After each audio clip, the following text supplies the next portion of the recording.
Good morning, ladies and gentlemen. I'm Dave Crouch, and this is the Public Affairs Roundtable. And this show is produced every month by the Williamson Inc., our local chamber.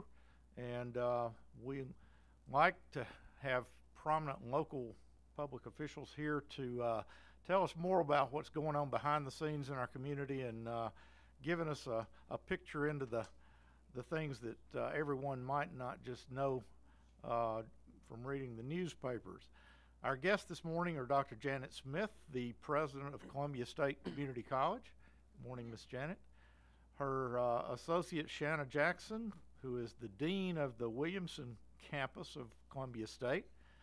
And Matt Largent, the president of our chamber. I got Matt here under false pretenses. I asked him to help me host the show, and then I turned it around and said, I want to interview you some. So we're going to mix it up a little bit and try to shed some light on some things you might know. If we stick to things everybody knows, then we hadn't accomplished anything, right? So, Dr. Janet, you're a Tennessee girl, born and raised in Houston County, I believe. That's correct. And but you've been around the South at various colleges around the South. Started out at Austin Peay, though, it looks like, and went to Peabody, Vanderbilt. When were you at Mississippi State University? The summers of, taking me back a while. I think it's probably the summer around 1995, 1996, somewhere. There were summer programs that I was there for. Okay, so there in North Carolina State University, Indiana University, and Harvard. So you've got quite a resume. Now, how long have you been president here at Columbia State? Almost 9 years now. So Since 2008. it is. We got a mic problem. Newt, Are we working now? there. We go. Oh, now we can hear me. All right. Much better. You want to do that again? Oh, go for it. Whatever. Hey. Let's move on, Dr. Shanna. Shauna Jackson. Correct. It's spelled Shanna, but it's pronounced Shauna, just so everybody knows. And you're a Tennessee girl as well. No, actually, I am not. You're not. I'm not. Oh, I'm a give us- Buckeye. I'm from Columbus, Ohio. Is that right? Okay. That's correct. Well, I didn't pick that up from what I was reading on your resume. That's so. because I claim Tennessee. This All is right. home now. Been here a while then. That's right. All right. Yes, sir. The you're the dean now of the Williamson campus. What are your notable high spots in your career? Actually, my title Oh. has changed, just to be clear so that when you see it somewhere else, it won't be any confusion. With the new campus, I received a promotion. So I'm the Associate Vice President of the Williamson campus, but I was formerly the Dean of Extended Services, which included oversight for 4 of our 5 campuses. So now my primary responsibility is the Williamson campus, and I am thrilled. I am thrilled. But notable highlights, Yes. moving a campus, going from 1 building to 3, and surviving the first week of classes. Awesome. That's notable. I think I'm still alive. I'm still talking. I can still think. That's great. We've had a lot of students and a lot of parents on our campus this week, and it's been amazing. Great. Good. And Matt, you're not from Tennessee. You're from Arkansas. I'm not from Tennessee, but I chose to be here. How's that? As we all did. Yes. That's great. And Matt's our chamber president. Has been now for how long, Matt? It's been 3.5 years, actually. So it's been a exciting journey, and he's doing a remarkable job keeping all the constituencies happy and together. So we're proud of Matt. Let's talk about Columbia State in general. It's a big entity, bigger than I realized when I started doing a little homework. Overall, how many students, how many campuses, how many counties? 9 counties, 5 campuses, and around 5,500 students. 5,500. And I think almost half of those are full-time students. It's not like they're just going to night classes. More than half are full-time students. And, Okay. it's a good enrollment. We have the campuses, the counties go from the Mississippi to across I-65 from I-40 down to the Alabama line. Very diverse counties in terms of economics and education level. And so we provide for those that are really have difficulty in getting to an educational institution, such as in Clifton, very remote, Right. to Lawrenceburg, to Lewisburg, then Columbia, and here. So we extend out to meet the educational need of southern Middle Tennessee. Quite a diverse, as you mentioned, group of counties, from Williamson County to the counties that don't have the traffic problems we do, and have different problems. And so, just a little bit about the history of the Williamson campus. And now, Columbia State just had your 50th year anniversary. It's hard to believe that Columbia State's been around that long, but 50 years. The first and the oldest. Is that right? It's the very first community college in the state of Tennessee, dedicated by Lady Bird Johnson, accompanied by her husband, Lyndon Johnson. We always like to put it that way because she was the one invited in to speak, and I believe the only community college in the state to be so dedicated by a first lady. And as I said, it is the first and the oldest in celebrating 50 years. Now, the Williamson campus, not quite 50 years old. It's, if I did my math right, about 30 years in Franklin. And Shauna, do you know the history behind that and how we evolved to where we are now?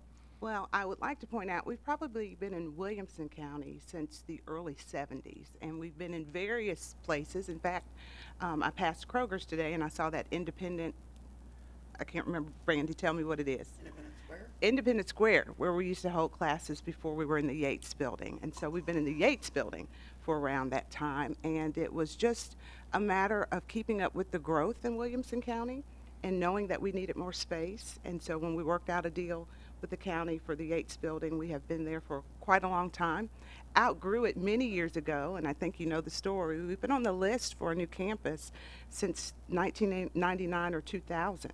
So we've been waiting for this for 16 years. And one thing to note about the enrollment, Columbia State has more students from Williamson County than Maury County.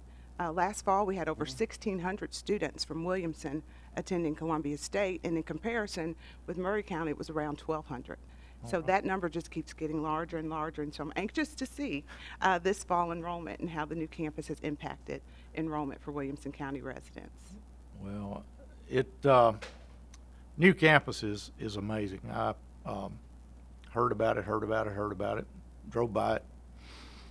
Wasn't, it's another college campus. But as I've mentioned a couple times in other venues, I've been to a lot of college campuses over the last 5 years because I've got two sons now that are in various stages of college education. And I've seen some really, really impressive college campuses, but the new one is as impressive, if not more so, than anything I've seen out there. So, Dr. Smith, tell us how we got the new campus, and then we'll talk about exactly what it consists of. Well, as Shauna mentioned, it was on the state list for a number of years. And back in, I guess it's 2009, it was kind of a bold move. And I must say that starting out here, you have to look at our legislative delegation. It would not be possible without them, and particularly Charles Sargent. But in 2009, we started looking for land. Now, I think it's funny now if you think about it. We had no money, and we had individuals coming and presenting to us their land that we could purchase for a new campus. And we held hearings where they came in and did formal presentations and the like, searching to see what was there, because see if we could find the land, then maybe we could find the money. And if you all recall the big downturn in the economy, and the land that we have came open at that time, and Representative Sargent went to the legislature, brought home the money to purchase it, so that got us started. So once we had land, then I think the seriousness of the facility took a greater high with the state in putting it on the list and moving it up the list. And again, with the help of Representative Sargent, it kind of moved up the list. And eventually the funding came through, and again, with his help to get it there, and we started the construction. The big thing I would say about the campus facility itself, if you're on that campus and you're looking at it, you're seeing a team effort in building it. We had a wonderful architect, a fantastic construction company, but we also had great faculty and staff that were involved in it. So from the very beginning, it was faculty coming together. What do you need in classrooms? How do they need to be organized? Describing to our architect what we needed, what the campus was to feel like, and all of that came together in what is there now. And I agree, not just because it's Columbia State. It is a fine campus. It's the best community college campus, and it is as good as any university campus. And it has such a wonderful feel to it that students want to stay.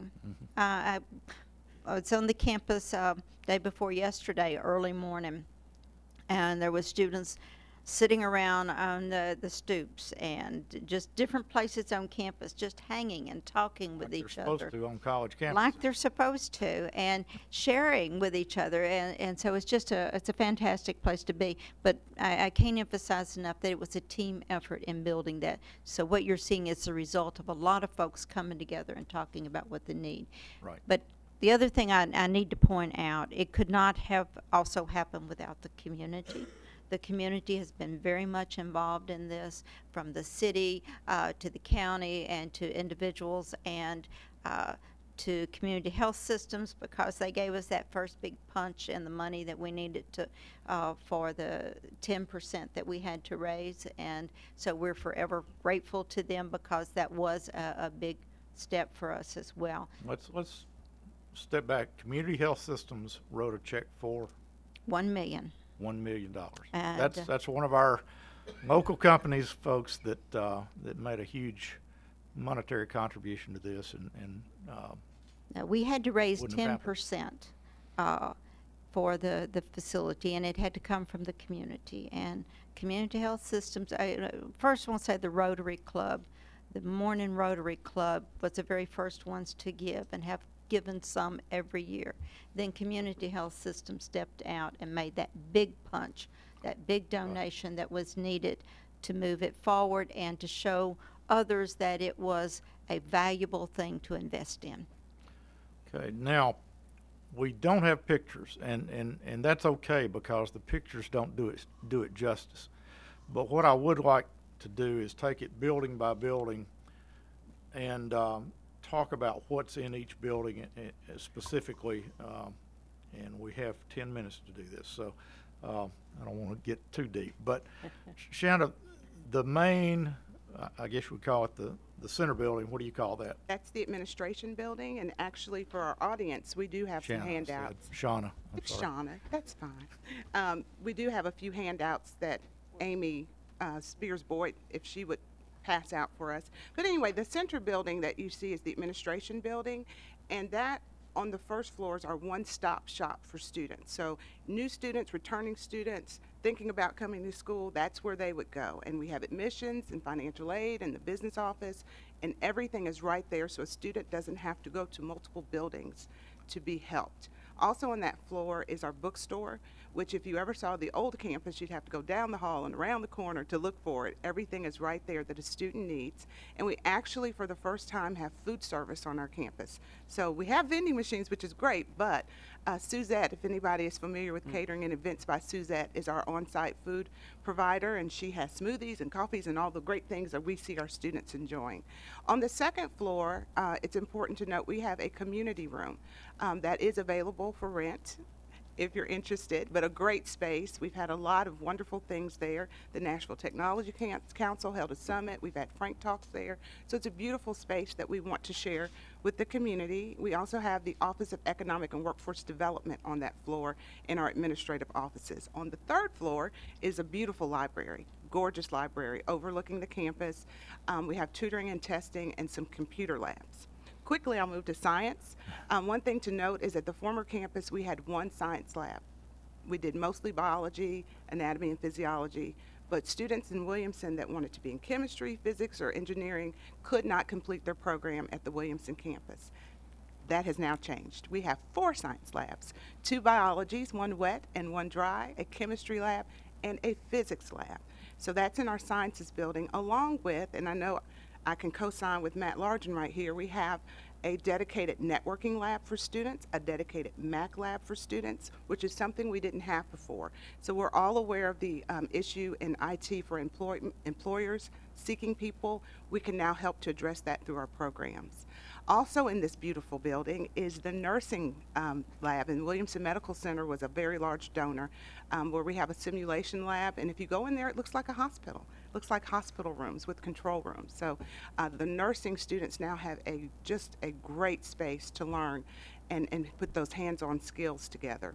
Then our final building is the Charles Sargent building, which we also refer to as the Humanities building, and that's mostly academic classrooms, but there are 2 special programs. One, we have a commercial entertainment program, which is a technical certificate that students can complete in a fall and spring semester, but it also transitions to an associate transfer degree. They have a gorgeous dance studio. You just have to go in there just to look at it. And I think I can see in the future so many community courses that can be offered in there for many of us that might like to do Zumba or some other things.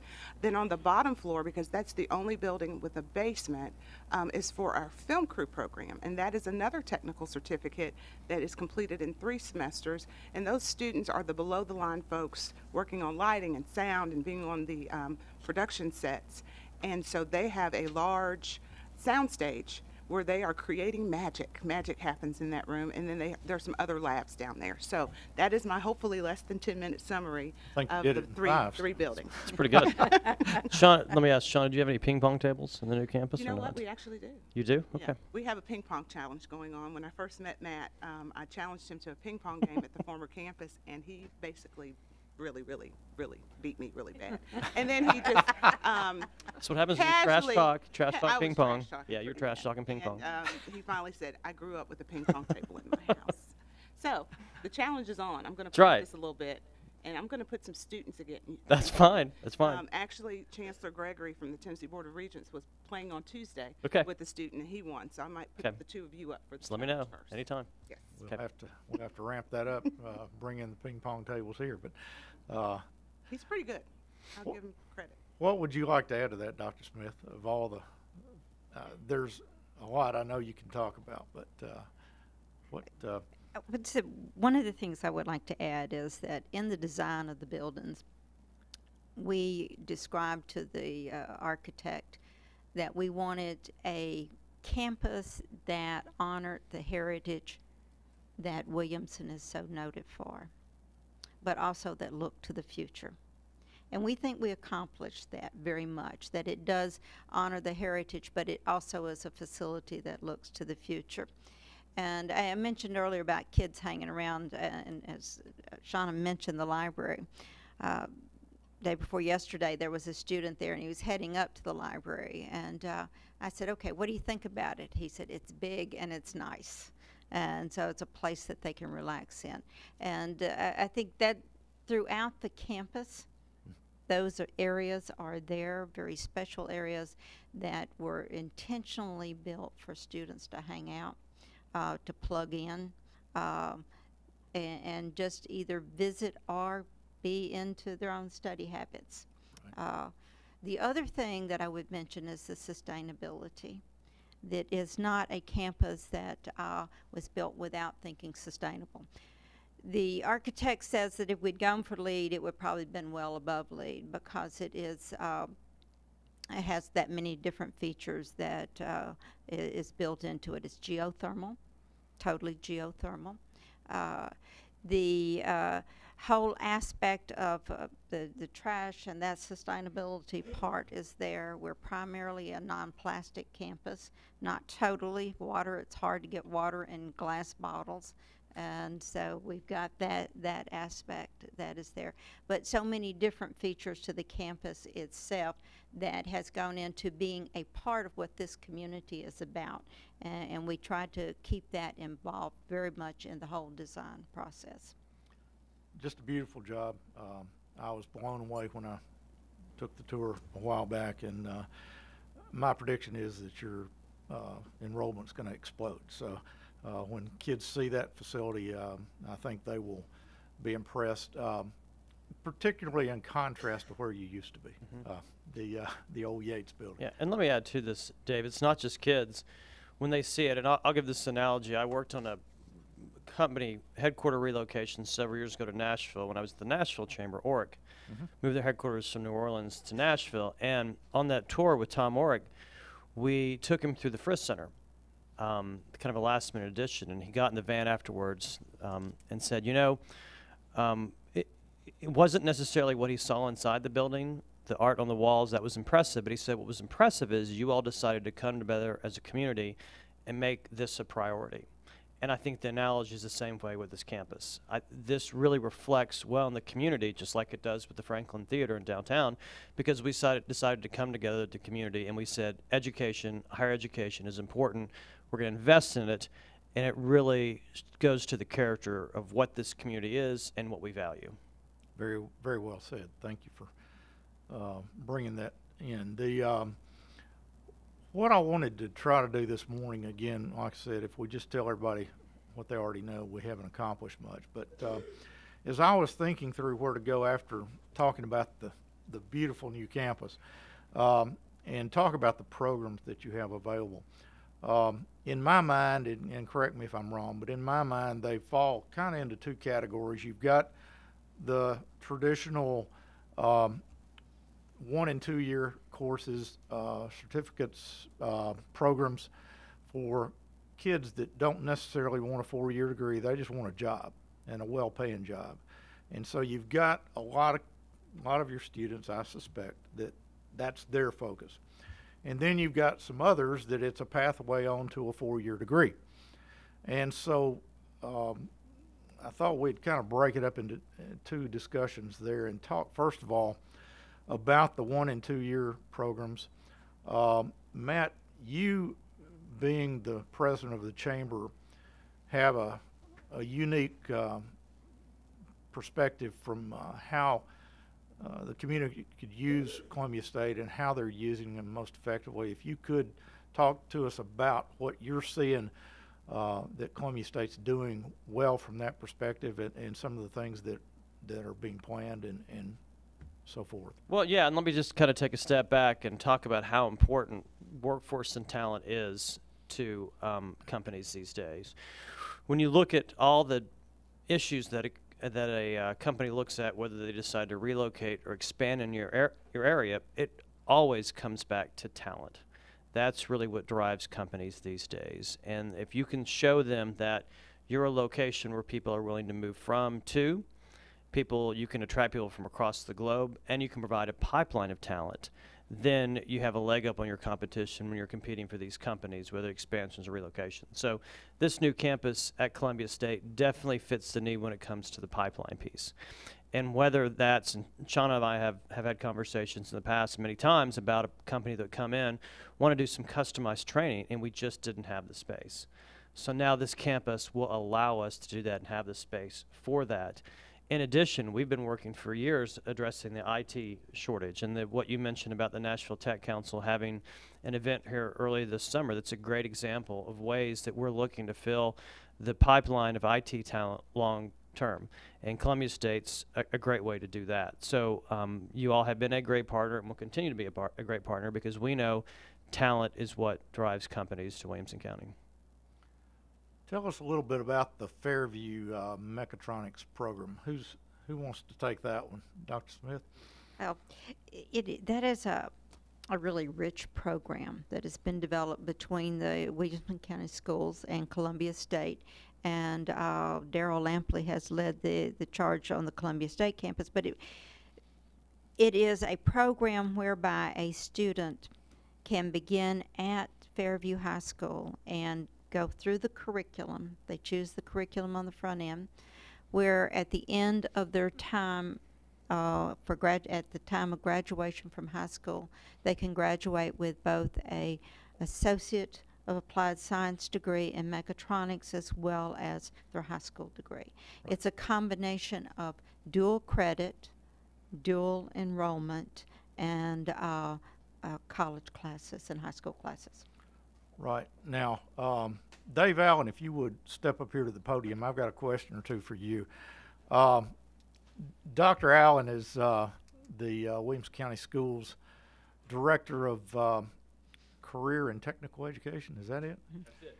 And I know he's been a partner with Columbia State in making this program happen. Very much so, and Dave's been right in there working it from the very beginning. That, along with our WIT Center, and where we're doing the information technology Right. at Centennial, and then I think there's other things on the horizon as well. Yeah. Tell us a little bit more. Most people probably don't know what mechatronics is, but Well, I hope you're not going to ask me to explain it. Thank you, Dave, for the opportunity to come up. I actually was going to come up at the end when you asked the audience for questions, because I saw Dr. Jackson in the parking lot, and I asked her, I said, do you want my questions in alphabetical order, or how would you like me to present those? Really, I wanted to come up at the end and just thank these two up here that you're speaking with this morning, because Columbia State is a great partner of Williamson County Schools, and to be honest with you, every time I call Dave, they answer, they're willing, they want to talk, they want to be at the table, and it's about reaching into the Williamson County Schools and providing an opportunity for kids, and it's a great way to get those kids engaged so that they can now see that new campus, and quite frankly, every time I've called, they want to find a way to yes, which is a great partner to have with a post-secondary institution. Specifically to your question about the mechatronics program of study, we wanted to do something unique at Fairview High School. And again, they were willing to step outside the box with us, because there just aren't programs where kids can complete an associate's degree at the high school level. We're concerned not only with students going to post-secondary institutions, but we want them to complete. And specifically in the Fairview community, we want to help those kids see and feel the confidence of being able to experience a post-secondary curriculum and help them see that they can have success in that curriculum. Both with the rigor in the content, which we feel like our kids are talented enough to do, and specifically to help them financially to see them across the finish line, not just to get them into the post-secondary institution, but to see them across the finish line. And so we're just so thankful. That's one of many partnerships that we have with Columbia State, but we're so thankful for them to do that with us. well, I knew you had worked with them very closely on that, and wanted to get your color on it as well. Now, Dave, just so everyone will appreciate the personalities involved here, what was your job prior to taking the job here in Williamson County? What wasn't my job, I think, was I've been an elementary principal, I've been a high school principal, I've been an assistant superintendent, been a coach, and been a teacher. So Right. I've been at all levels. And Dave, I can't hold a job. That just tells you I can't hold a job, I guess. And this is a good point to kind of part of our partnership with the Williamson County Schools. Someone that works on Dave's staff is in our office 1 day a week.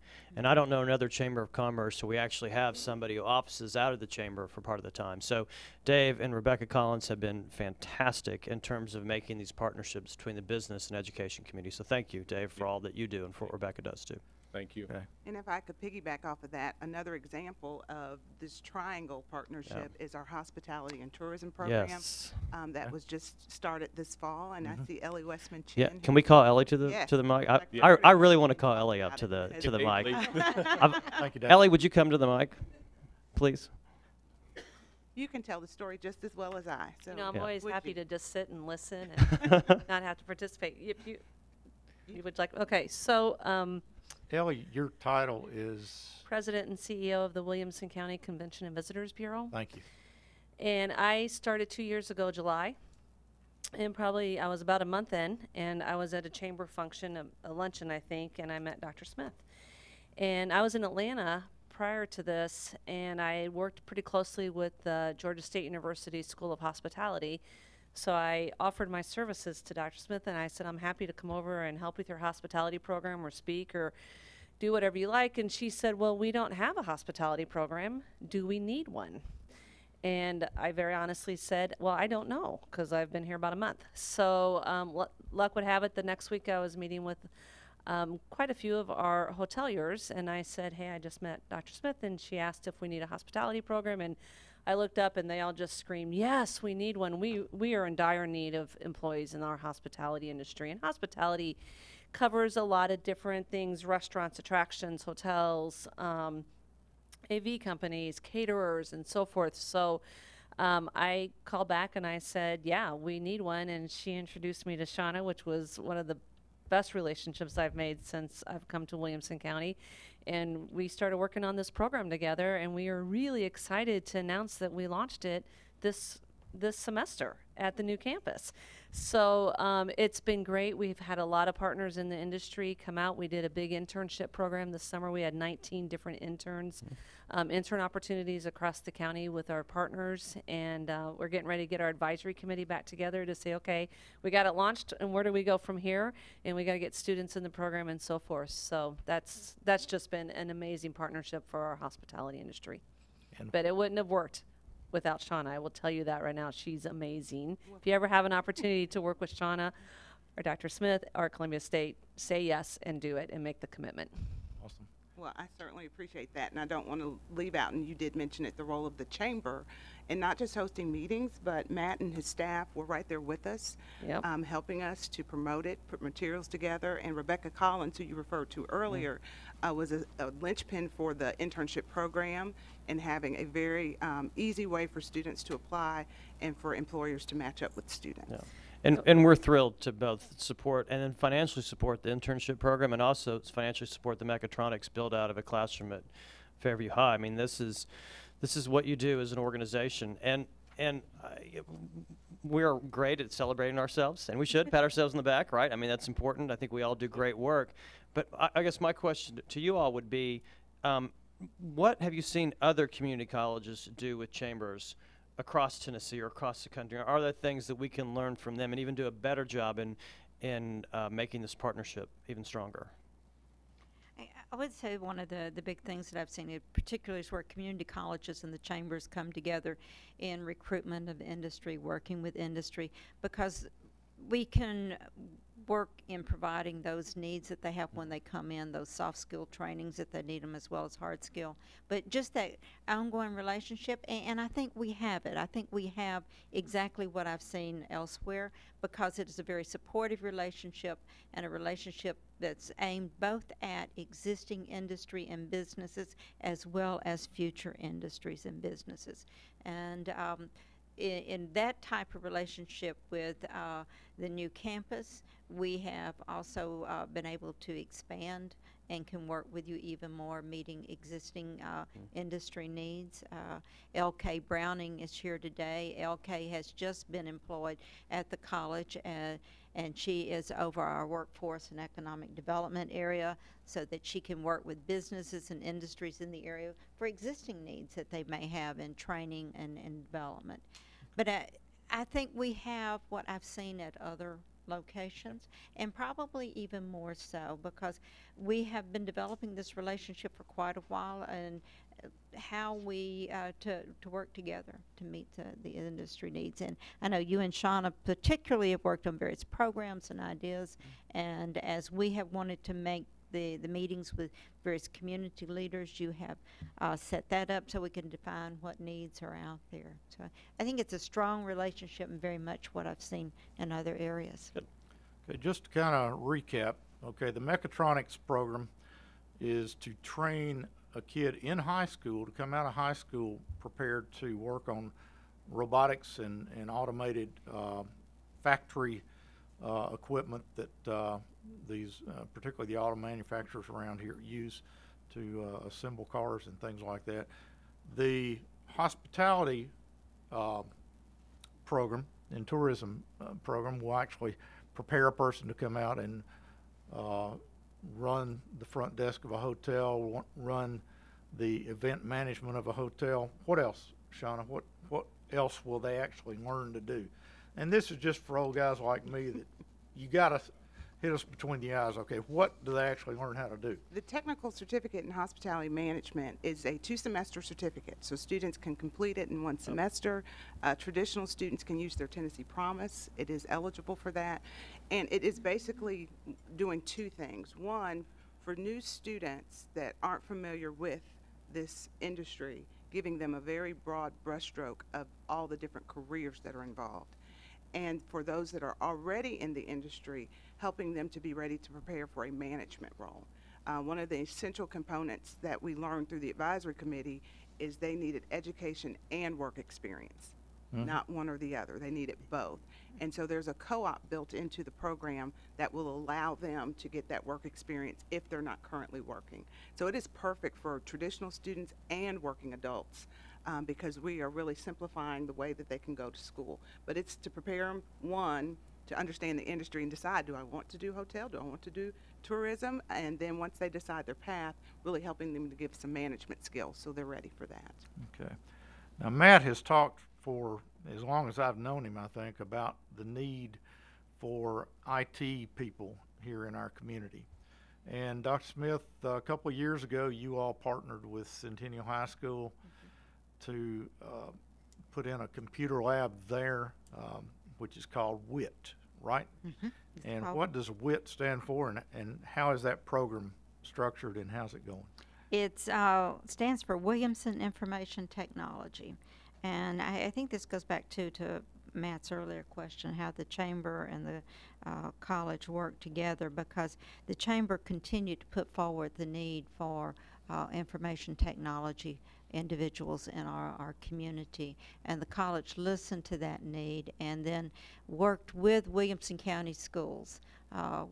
We had a funding opportunity to come available, so we went for a grant and worked with the school system, said, okay, if we get the grant, can we, how do we work together and put in a lab in the high school so that kids can complete a certificate program while they're in high school. Unfortunately, the grant did not come through, but the county system and the college found a way to put their resources together to build that lab, and it is an Apple lab that is located at Centennial High School, and students complete courses, college courses there through dual enrollment, working toward a certificate in information technology.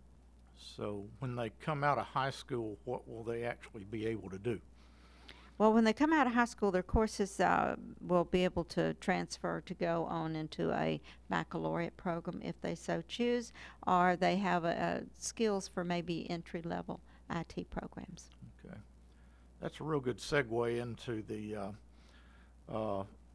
next area that I wanted to probably get on my soapbox a little bit about, because you mentioned dual enrollment. And so just get ready. I am going to get on my soapbox here a little bit, because I'm a huge fan of what we call dual enrollment, because I think it's the best kept secret in the education systems of our local county. And just want to talk a little bit about the opportunities that are available there, and mention, and I've racked my brain for a way to explain what the possibilities are here without sounding like a bragging dad, but I couldn't figure out a way to do it, so just go ahead and take it like it comes. But my older son, Charlie, actually finished high school with 31 college credit hours, all done through Columbia State's dual enrollment program. I was a terrible first-year college student because I resented having to take English for the 13th time. Sorry, Miss Ann, but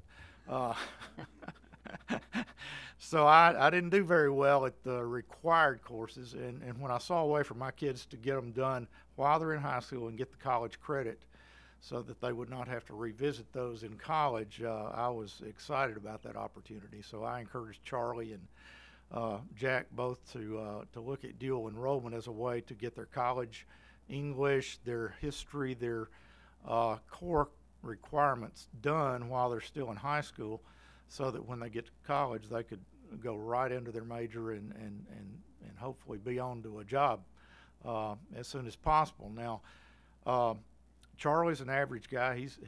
School was not his favorite subject, and so he was able to get those college credits and just advance him on to his 4-year degree a year ahead of most of the kids that he went to school with. Jack, on the other hand, was our academically ambitious kid, the brainiac in the family, and through a combination of dual enrollment in AP courses, he completed either 55 or 58 college credit hours before he graduated from high school. Now, that's almost 2 years of college credit, folks. And he was a state champion athlete at the same time, which honestly, one of the beauties of dual enrollment is their schedule's a little more flexible because they're allowed to get out early so they can go to the classes over at Columbia State, and they took full advantage of that flexibility.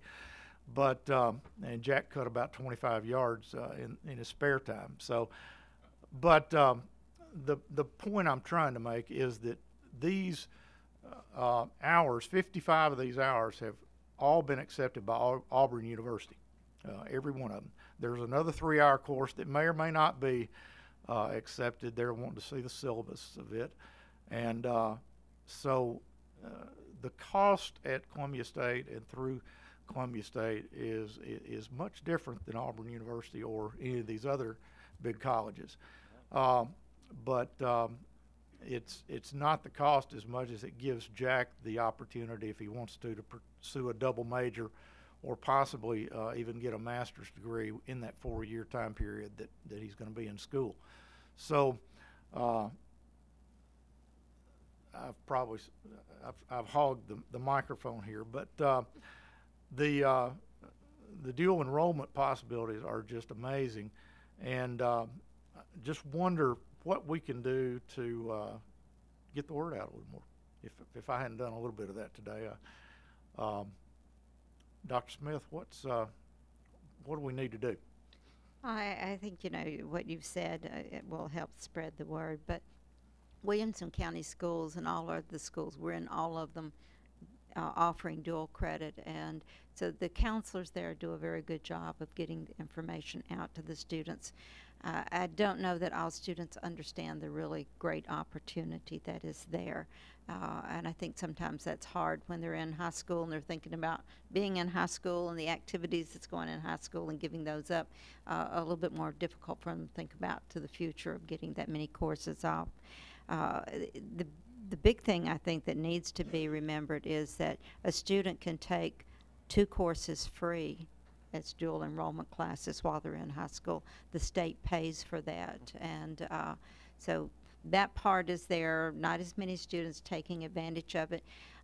Tennessee Promise probably has impacted dual enrollment a little bit in that people think, well, I'll just do what I need to do in high school, then I've got the 2 years free thereafter. Right. But I think it's continuing to spread the word, educating parents about the opportunity for dual enrollment, and that the courses transfer. I mean, sometimes that becomes a factor that parents question, well, will these courses transfer? And they do transfer. Mm-hmm. And like you said, to Auburn, to UT, Stanford, and wherever, because we've had students go to all those different places.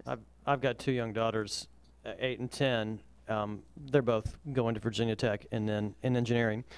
And we drive by Columbia State, and I will say this is where you're going to start your college career on the way to the house. So it's so exciting to have this as an option, like Dave said, for his kids, for other kids in Williamson County. And we're meeting with the prospect next week out of California, and this is going to be a big topic of what we're going to talk about, because again, it goes back to what do you value as a community, and this is something not every place has. So this will help set us apart and give us a leg up when we compete for that corporate headquarters. And if you don't mind me piggybacking, a little known fact is my dissertation is on dual enrollment. And so with my research, this was years ago, but it really showed that students who had that experience in high school by taking a dual enrollment college credit course had a statistically significant advantage over those that did not. So it helps prepare them great. for that next level, and I think that that's truly a benefit to students, especially those that may not be the brainiacs and the academically talented, but that are your average students, maybe thinking, I don't know whether or not I want to go to college. Right. Once they have that success, those students are much better prepared when they get to the next level. And Sean, I've heard in a lot of conferences I've been in, if you can make the K through 12 community college experience as seamless as possible, you have a much higher retention rate. Is that one of the things that you studied with your dissertation?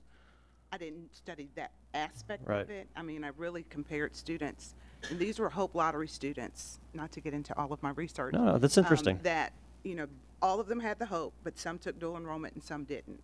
And the dual enrollment students retained their Hope scholarship at a higher rate, great. and they persisted at a higher rate. And that's because they were better prepared and had already experienced the shock of, I only go to class 2 days a week. Right. And so I do want to clarify that dual enrollment, the opportunities are at Columbia State, but we have some courses embedded at the high school during the high school day. So it just depends on the high school, whether or not you're taking classes there during the school day or that you're actually coming to the college. And I think both have value. That's both great. have value. And I think the point that I really want folks to take away from this is that junior college, community college is not just for the average kid that's wanting a degree, but there are opportunities there for the brainiacs as well that can make a huge difference in their academic progress as well. And If I can add to that. yes. Sometimes that is a misnomer, that a community college is not equivalent to a university. We're the first 2 years of the university, as well as we're the area where students can come and get an associate's degree or a certificate and go to work. So we provide a broader range of that first 2 years than what a university does. But our faculty have the same credentials or same level of credentials as UT. Auburn, or anywhere else. Right. Our faculty have been trained at Vanderbilt, Stanford, and in our state and regional universities as well. They come from the same background. The courses are the same as at the universities. Actually, in Tennessee, we have what's called the Tennessee Transfer Pathways, and that pathway is where university faculty and community college faculty have met and evaluated their courses so that they say they're exactly the same, they transfer, no issue, what is here. But just for clarification, we have many of our faculty that are doctors, and then everyone is master's degree that's teaching, and a master's with at least 18 in the subject matter, which is much more than even some universities have, particularly if they have graduate students that are teaching their lower division classes. So fine faculty, equivalent to anywhere. You've got many programs that I would have loved to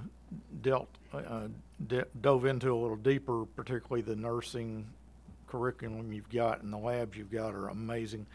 But I do want to open it up for questions to the audience here.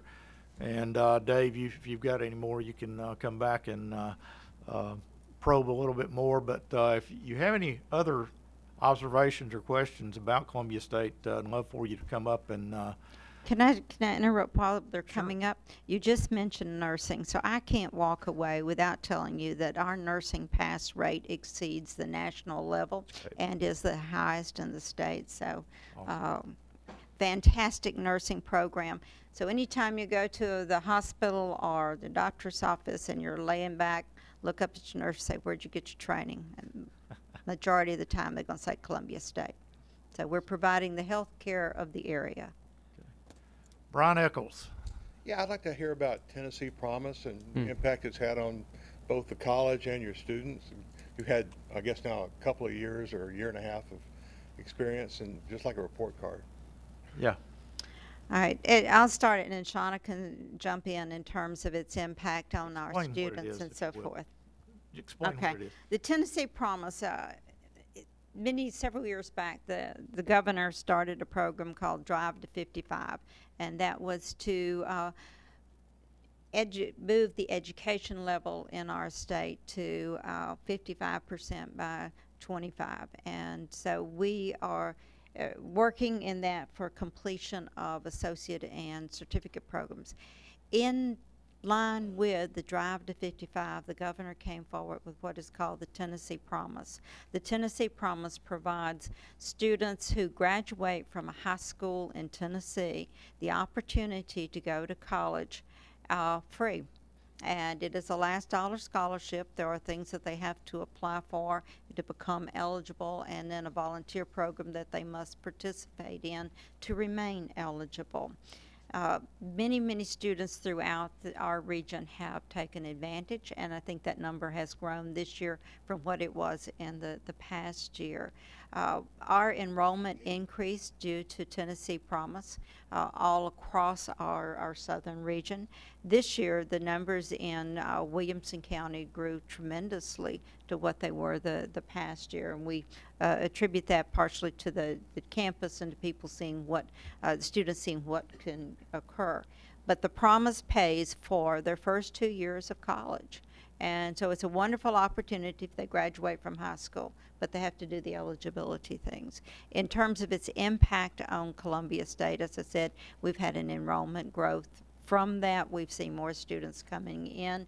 It's still a little bit early for us to really talk to the percentages of graduation, but the percent retention is higher at this point than it has with the regular student. So I think it is having a tremendous impact. And one of the things I say that it has done more so for the state is it's changed the conversation. It's changed the conversation in communities that education is needed, that education is tied to economy and lifestyle. And if I can give you some Williamson numbers, I think when we averaged out our market share by high school, we normally get, I think it was 150 or so first-time students, and we had over 250 last fall. So we know that that's the promise. Overall, with the college, one of the things that is required of the Tennessee Promise is that students must take a full credit load, at least 12 hours, and our full-time students increased by 23.3% last year.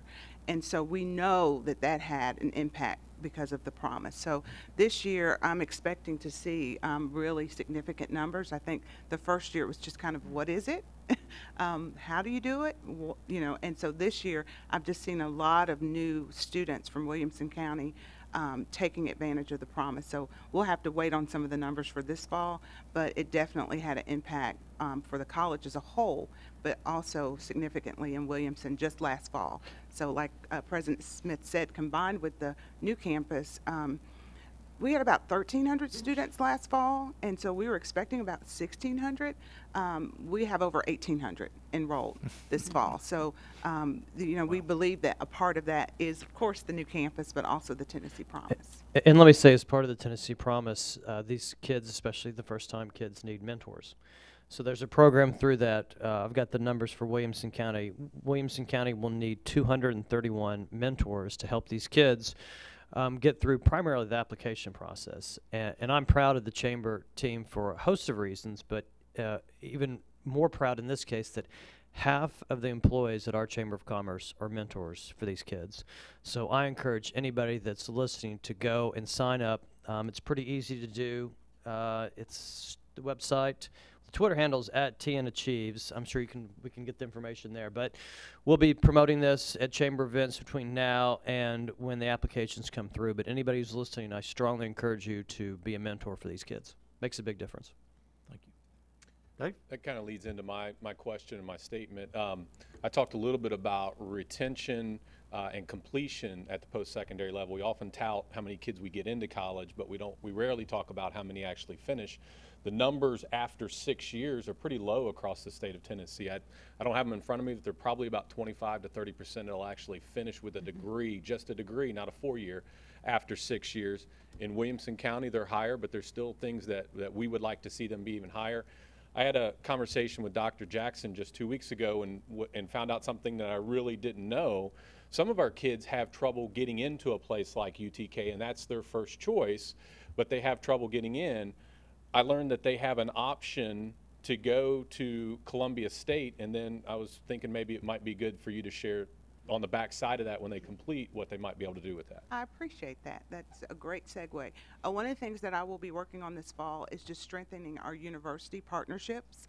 We have great relationships with schools like Lipscomb and Trevecca and our regional institutions, but I think one of the things that we know internally but we don't promote are things like this. The University of Tennessee Knoxville has a guaranteed admissions program for students that graduate with their associate's degree and have a 3.0, and they give them a little money. And so they're not the only university to do that. They are looking for completers. They're looking for students that have completed their associate's degree and they have maintained a good academic record. And so we're going to work on partnerships. We're in conversations with UTK right now to have a club on our Williamson campus for students that know they want to transfer to UT Knoxville, and hopefully having a few activities during the semester so that they can feel a part of UTK but be committed to Columbia State, and not just committed, to Dave's point, but to completing and doing well academically. And let me follow up on Shauna. So when you talk about partnerships with 4 universities, do you ever foresee a time where some of those universities will have classes in the Columbia State campus offering very specific things that maybe Columbia State doesn't offer, very detailed programs? Yes, and I'll let President Smith also address it. One of the things I don't know that we mentioned is that this was just the first phase of a 9-building campus. And so one of those buildings, real quickly, is the University Center, because right now our classrooms are full. So I couldn't commit to a Lipscomb or Trevecca or any other school to have a dedicated classroom. And so in the University Center, not only would they have classrooms, we vision that they would have also offices for students would have people to talk to. But I'll defer to President Smith for final comments. Well, you're right on in terms that we have the University Center building in our plans, and currently we do not have the space to bring in the university. But I will say we have done that in the past. Trevecca has offered the top tier of the business administration. We run a 2+2 with them here in Williamson. So we have individuals who have graduated from here as well. And so very strong program, and that will occur in the future as well. Right. Brandy? I saw the 3-minute warning. Brandy Blanton. Yeah, Brandy Blanton. I just want to say it's easy for you guys to sit here and brag about your campus, but I'm a mother of a first-time Tennessee Promise student at the campus. And Zachary, he wasn't a jack. He tried to be an athlete. He wasn't great at school, but the Tennessee Promise led him to college in a very, I guess, palatable way. But that boy, I told Janet earlier, he has come home every day later than classes. Where have you been? I'm hanging out at school. He goes, Mom, they pulled cornhole boards out, and where did that come from? And he loves his teachers. He has already finished a paper that's not due until Monday. So Wow. I think Yeah, wow, I indeed. want you guys to be able to know from a mother's perspective how precious it is not only to have the opportunity right here in our community.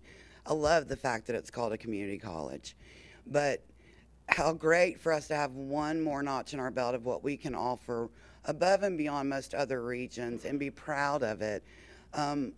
I would love to see, and I plan to buy some apparel.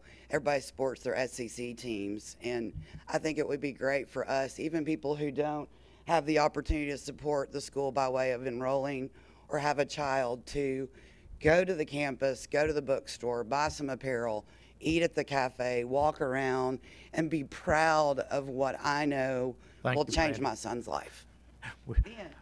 Real quickly, if somebody wants to take a tour of the new campus, who do they see? Who do they ask for? Where do they go? We actually have sign-ups online, but for all the community members, they just need to call Shauna Jackson. It's 790-4419, and we'll set that up. Awesome. Just a great facility, great organization. We appreciate y'all being here this morning. I want to say thank you to Newt Danley and his crew for making this happen every month. To our helpers from Vanderbilt University that financially support this program. Lynn Maddox, we appreciate you. And Matt, just thanks for giving the staff support to help make this happen. Again, thank you all very much for being here. Our time is up. Look forward to seeing you next month. The spotlight will be on the city of Brentwood next month, so come back and see us.